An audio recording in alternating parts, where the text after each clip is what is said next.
Bonjour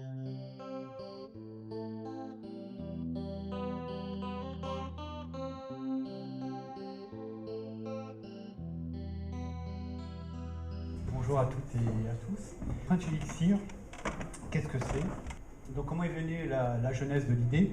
C'est comment offrir l'opportunité à des producteurs locaux de cibler et aller au-delà des marchés qu'ils peuvent connaître, qu'ils ont l'habitude d'avoir, donc des marchés régionaux, et l'offrir l'opportunité d'attaquer des marchés nationaux et internationaux. Donc aujourd'hui, en termes de société, on parle de société, mais on devrait plutôt parler de groupement, parce que c'est un groupement de producteurs, donc des producteurs qui se sont associés pour créer cette coopérative de distribution. C'est innovant dans le sens où en général on a plutôt des coopératives de production que des coopératives de distribution. Donc aujourd'hui ils sont 30 adhérents, comme vous pouvez le voir, et la majorité des produits ont quelque chose de spécifique. Vous n'avez aucun produit industriel, donc ce sont des produits naturels, faits par des producteurs bien identifiés. Donc, ils ont soit un AOC, une EGP ou un label bio. Donc surtout, la manière de se différencier, c'est qu'ils ont une fabrication artisanale et des produits originaux. Alors en termes de produits, donc on touche vraiment tous les besoins. Donc on part de l'apéritif, au soda, au thé glacé, donc tous les besoins. Donc aujourd'hui on a 105 références. Donc là c'est un peu la photo des références que vous voyez. Donc la spécificité, je ne pense pas que vous connaissiez ce type de produit.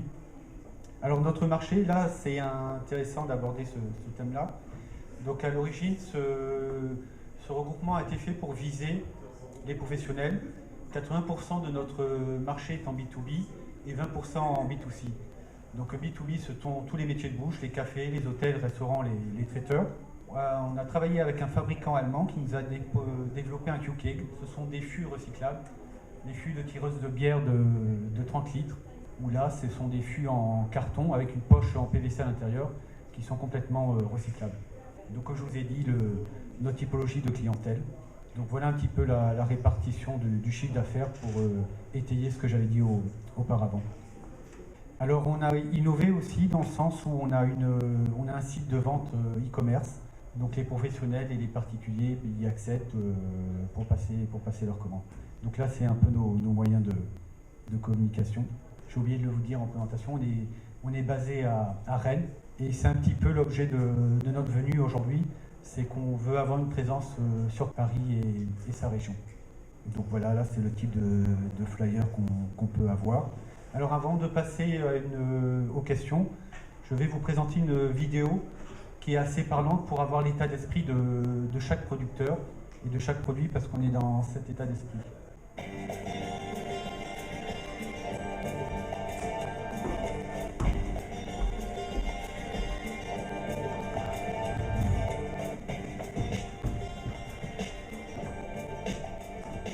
Ici, nous nous trouvons donc sur notre parcelle de Montgueux. On est sur des sols de craie avec des silex au-dessus et c'est une parcelle qui fait 3 hectares en chardonnay. À Buxeuil, donc, nous sommes sur des sols argilo-calcaires, sur chiméridien, essentiellement donc avec des pinots noirs, cépage qui va être beaucoup plus propice pour ces terroirs, où là on va avoir différentes côtes. Pour Montgueux, on était plein sud, là-bas on va être exposé est, sud et ouest, avec des plantes un petit peu plus abruptes.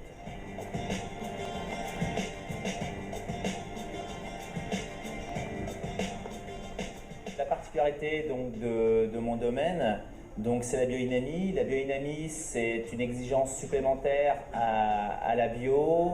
Pas le droit d'ajouter d'engrais, même bio. On doit respecter notre terroir. On va laisser la biodiversité, donc l'herbe, les insectes, tout ce qui va pouvoir faire qu'un sol soit vivant. Nous n'allons pas non plus intervenir sur la vendange. Nous serons obligés de récolter des raisins bien mûrs puisqu'il est strictement interdit de chaptaliser. Donc c'est pour ça aussi qu'on va attendre, les vendanges vont durer un peu plus longtemps. On va vendanger en général une semaine, voire 15 jours après les autres.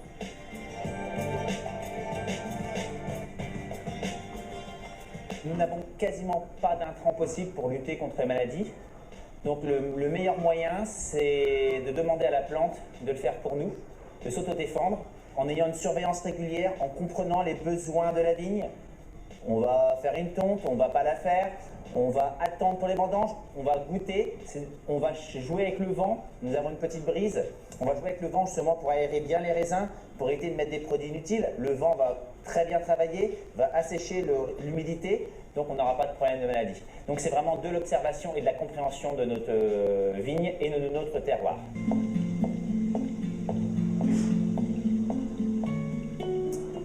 Donc bienvenue dans mes caves. Donc je vais vous présenter des vins clairs. Ce sont des vins qui sont ici depuis 2 ans. Nous étions en vigne à Mongueux. Je vais vous présenter donc un chardonnay de Mongueux. Donc depuis 2 ans, donc toujours en biodynamie. Donc la biodynamie, qu'est-ce que c'est que pour les vins? C'est de récolter donc des raisins mûrs. Donc il est interdit de chaptaliser. Donc ici, il n'y a eu ni chaptalisation, ni levurage, ni filtration. Donc le vin, on l'a mis tel quel, du pressoir dans le fût. Et ce sont aussi, la particularité de ces vins, c'est qu'ils sont sans soufre.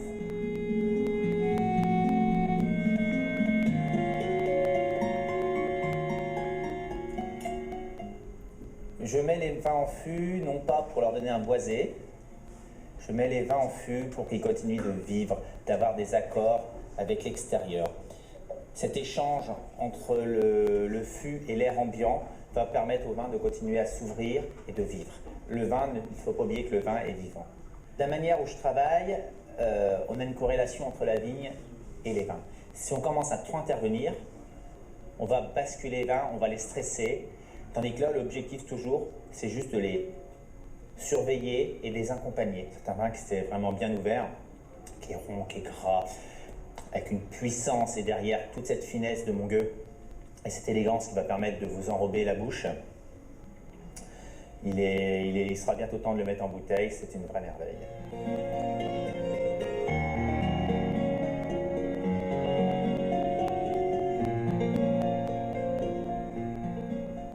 Donc là, vous entrez dans une autre cave voûtée. Donc là, vous allez avoir différentes parcelles. Sur le domaine, toutes les parcelles sont vinifiées séparément. Il faut comprendre qu'une parcelle est gérée comme un enfant, n'a pas forcément le même besoin. On va choisir l'âge des fûts suivant la parcelle, suivant l'âge de la parcelle et la durée. Donc la durée, obligatoirement, les fermentations se font en fût et la durée de vieillissement va varier de 6 mois à 2 voire 3 ans, donc en fût.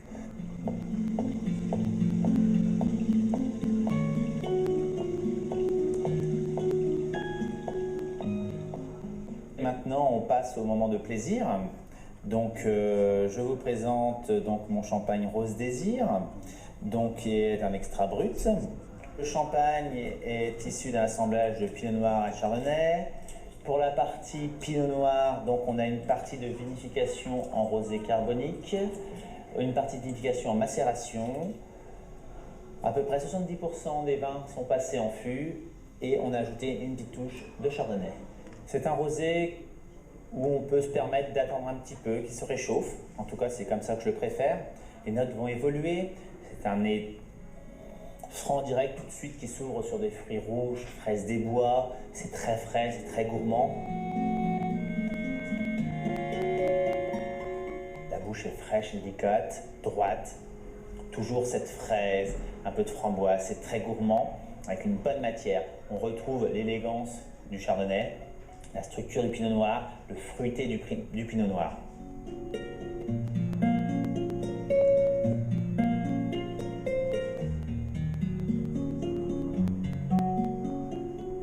Mes champagnes se caractérisent par toujours une très belle minéralité, c'est ce qui va venir des terroirs, toujours une belle maturité, ce qui va leur donner toujours du fruit plutôt rouge pour la dominante pinot noir et plutôt des fruits blancs, pêche, abricots, des choses comme ça. Pour les champagnes à dominance blanc de blanc, donc chardonnay.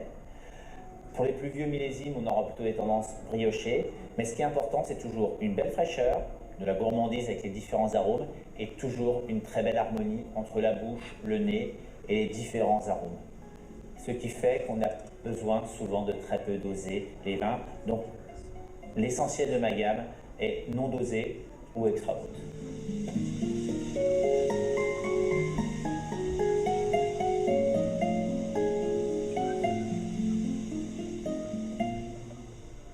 Là, ce qu'il y a d'intéressant, vraiment, c'est que j'aurais pu vous montrer 30 vidéos comme ça, de gens passionnés par ce qu'ils font, et passionnés par leurs produits.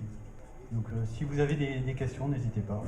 Oui, alors s'il y a des questions-réponses pour ces merveilleux produits, et puis vous les voyez, J'espère que ça vous a donné envie de déguster. Là. Ah oui, oui, tout à fait. Moi, ça fait la deuxième fois que je la vois. Et la qualité de la réalisation aussi, on peut souligner, la vidéo est très bien faite. Pas de questions-réponses? J'étais aussi clair que ça? Non, c'est que c'est parfait. Voilà, c'est que c'est parfait. Voilà, s'il n'y a pas de questions, Je vous remercie. C'est que c'est parfait. Merci à vous. Bravo!